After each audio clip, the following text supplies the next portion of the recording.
Hello guys. Smartphone यानी जो mobile है, जो 3 घंटे से ज़्यादा एक दिन में जो यूज़ करते हैं बच्चे, वो बैक पेन प्रॉब्लम और कुछ हेल्थ इश्यूज करते हैं। मतलब पीठ में दर्द और कुछ बीमारी भी होती है। तो मैं इसके बारे में और बताने जा रहा हूँ। Explosive growth in the use of electronic devices during the कोविड-19 pandemic made the problem worse. तो कोरोना के समय लोगों ने, खास करके जो छोटे छोटे बच्चे हैं, जो अभी दूध पीते बच्चे हैं, उन्होंने भी मोबाइल को बहुत अच्छे से यूज़ किया कोरोना के समय। और दिन से रात हो जाती थी, बच्चे एकदम मोबाइल में आँख धंसा लेते थे। तो इसी के इफेक्ट को लेकर बताई गई है, क्योंकि जो पॉपुलैरिटी है स्मार्टफोन्स और टैबलेट्स का, और जो ग्रोथ है टेलीविज़न चैनल्स का, कंप्यूटर गेम्स का, एजुकेशन एप्लीकेशंस का, चिल्ड्रंस और टीनेजर्स, बच्चे और आज के युवा ज़्यादा समय दे रहे हैं स्क्रीन्स पे और पुअर पोस्चर्स के साथ, जो कि लीड कर रहा है बैक पेन को और कुछ अदर इश्यूज़ को। कहने का मतलब ये है, बच्चे ये सब चीज़ें देख तो रहे हैं, लेकिन अपने बॉडी पोस्चर, यानी कभी बेड पे लेट के देखते हैं, तो कभी टेढ़ा लेट के देखते हैं, कभी पलस्ती मार के देखते हैं, मतलब झुक के। तो इसीलिए उन लोगों को बैक पेन यानी पीठ में दर्द, कुछ बीमारियाँ होती रहती हैं, और वो इस समय और बढ़ गया है। और जो स्टडी है ब्राज़ीलियन रिसर्चर्स द्वारा जो फंड किया गया है, FAPESP, और रिपोर्ट किया गया आर्टिकल जो पब्लिश हुआ है साइंटिफिक जर्नल हेल्थ केयर में, इसने आइडेंटिफाई किया है कुछ रिस्क फैक्टर्स स्पाइनल हेल्थ के लिए, पीठ में दर्द। और इसके जो स्क्रीन्स है, मतलब जो मोबाइल के स्क्रीन्स होते हैं, more than 3 hours a day, 3 घंटे से ज़्यादा एक दिन में चलाना, इसी के कारण पीठ में दर्द होता है। और जो आइज़ होते हैं, आँख जो हम लोग स्क्रीन में देखते हैं बैठ के या लेट के, वो स्टमक को भी अफेक्ट करता है, यानी डाइजेस्टिव प्रॉब्लम। तो जो स्टडी ने फोकस किया है थोरासिस स्पाइन पेन पे, यानी TSP पे, और जो थोरासिस स्पाइन है लोकेटेड है बैक ऑफ द चेस्ट में, और ये shoulder blades extending from bottom of the neck to the start of lumbar spine के बीच में जो टाटा है, ये सर्वे द्वारा लिया गया 14 से 18 साल के बच्चों का, यानी जिसमें लड़के भी हैं लड़की भी हैं, पहले और second round of the years of the high school in Bauru, यानी जो 10th पास कर रहे हैं या जो 10th में हैं, जो कि मीडियम साइज्ड सिटी है साओ paulo स्टेट में। और base line question air complete किया गया है मार्च जून 2017 में, जिसमें 1628 पार्टिसिपेंट्स यानी बच्चे, जिसमें से 1393 ने इस फॉलोअप क्वेश्चन एयर को कंप्लीट किया था 2018 में। और जो एनालिसिस है, इसने दिखाया कि जो एक साल में प्रीवेलेंस है 38.4%, the proportion reporting TSP in both baseline and follow up surveys. तो 38.4% बच्चों को TSP है, मतलब पीठ में दर्द है। और एक साल इंसिडेंस जो है 10.1% न्यू TSP रिपोर्ट किया गया केवल फॉलो अप सर्वे में, यानी 48.4% बच्चों को फिर पीठ में दर्द होने लगा केवल एक साल में। ऐसा गर्ल्स को बॉयज़ से ज़्यादा रिपोर्ट हो रहा है TSP, यानी लड़कियों को लड़कों से ज़्यादा दर्द होता है पीठ में, ऐसी बात कही गई है। और जो रिस्क है ये क्या है, जो TSP है कॉमन है डिफरेंट एज ग्रुप्स में, यानी जो छोटे बच्चे होते हैं, जो मीडियम बच्चे होते हैं और जो बड़े बच्चे होते हैं, सब में TSP जो होता है कॉमन होता जा रहा है पूरी दुनिया में, जिसमें प्रीवेलेंस है ranging from 15% 35% in adult, 13% to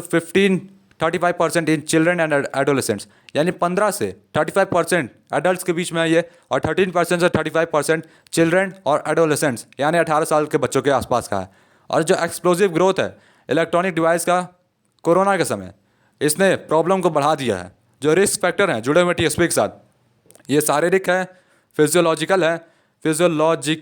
है और behavioural according to several investigations, यानी गुस्सा करना, ज़्यादा देर तक मोबाइल चलाना और खाना ना खाना, अलग अलग चीज़ें जो बच्चे सीख रहे हैं, नई नई चीज़ें आप लोग भी अपने आसपास देख ही होंगे, तो ये सब बदलाव आ रहे हैं। और स्ट्रॉन्ग एविडेंस भी है इफेक्ट ऑफ फिजिकल एक्टिविटी। तो जो बच्चे मोबाइल चलाते हैं वो दौड़ते कम हैं, उनकी फिजिकल एक्टिविटी यानी खेलने कूदने की क्षमता कम होती जाती है, जिसमें सीडेंटरी हैबिट्स, बैड हैबिट्स होती हैं, नाखून खाना, और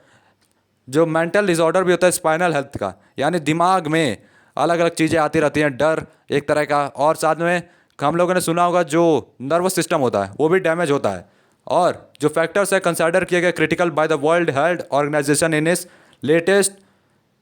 आर्टिकल, तो वर्ल्ड हेल्थ ऑर्गेनाइजेशन में भी इसको खतरा बताया गया है। और जो स्टडी है ये इन्फॉर्म किया कि जो हेल्थ एजुकेशन प्रोग्राम्स है स्कूल स्टूडेंट्स, टीचर्स, स्टाफ और पेरेंट्स के लिए, तो हम लोग जानते हैं भाई कोरोना के समय ऑनलाइन ऐप आए थे पढ़ाने के लिए। तो हम लोग जानते हैं पूरी दुनिया में बहुत सारा ऐप है जो बच्चों को पढ़ाएंगे, यूट्यूब भी उसी में ऐप में है, तो उससे बच्चे लोग पढ़ते थे। उससे एल्बर्टो डी विटा, जो कि पहले ऑथर है आर्टिकल ने ऐसा कहा है, और उन्होंने PhD किया education from state university of Campinas और कंप्लीटेड किया अपना post doctoral fellowship public health में Sao paulo state university in बोटुकाटू।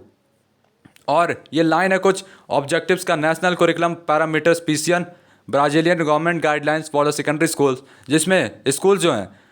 यानी स्कूल जो है रिस्पॉन्सिबल है हेल्थ एजुकेशन के लिए, जिसमें आइडेंटिफिकेशन होगा रिस्क ऑफ इंडिविजुअल्स का, कलेक्टिव हेल्थ का और intervention to combat them as well as promotion of self care habits with regard to body possibilities and limits. तो इसमें स्कूल की जिम्मेदारी है कि वो अपने बच्चों को फिजिकल एक्सरसाइज करवाए, साथ में मोबाइल से दूर रहने की सलाह दे, साथ में और भी चीज़ें हेल्थ से ज़रूरी करवाए एक्सरसाइज,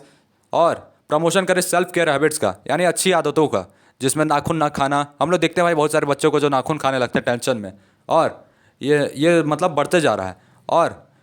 जो करंटली टीच करते हैं वीटा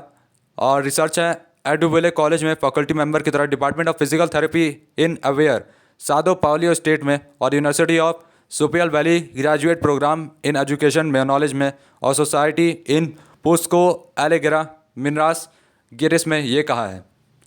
और जो इन्फॉर्मेशन है रिस्क फैक्टर ऑफ टीएसपी के लिए ये हाई स्कूल स्टूडेंट्स में इंपॉर्टेंट है, यानी जो 10वीं पास कर रहे हैं उनके लिए बहुत ज़रूरी है, क्योंकि जो चिल्ड्रंस हैं, जो छोटे छोटे बच्चे भी हैं, साथ में जो एडोलेसेंट्स हैं 17-18 साल के बच्चे, जिसमें पीठ का दर्द ज़्यादा हो रहा है और लेस एकेडमिकली हो रहा है, यानी पढ़ाई लिखाई कम कर रहे हैं, नाच कूद ज़्यादा कर रहे हैं और ज़्यादा फिजियोलॉजिकल प्रॉब्लम भी है, तो यानी उन लोग को फिजियोलॉजिकल प्रॉब्लम भी झेलनी पड़ रही है, ऐसे आर्टिकल में लिखा है। और कुछ स्टूडेंट्स जो हैं ये कंडक्ट कर रहे हैं टीएसपी के ऊपर than the lower back and the neck pain, तो इन लोगों को लोअर बैक यानी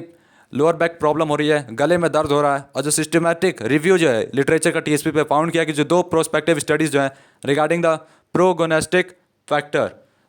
तो गाइस ये हम लोग के लिए भी चिंता की बात है, क्योंकि इंडिया में बच्चे आजकल मोबाइल बहुत चला रहे हैं और उन लोग भी मतलब एक्सरसाइज ज़्यादा नहीं कर रहे हैं। तो देखते हैं गाइस, हो सकता है मोदी गवर्नमेंट या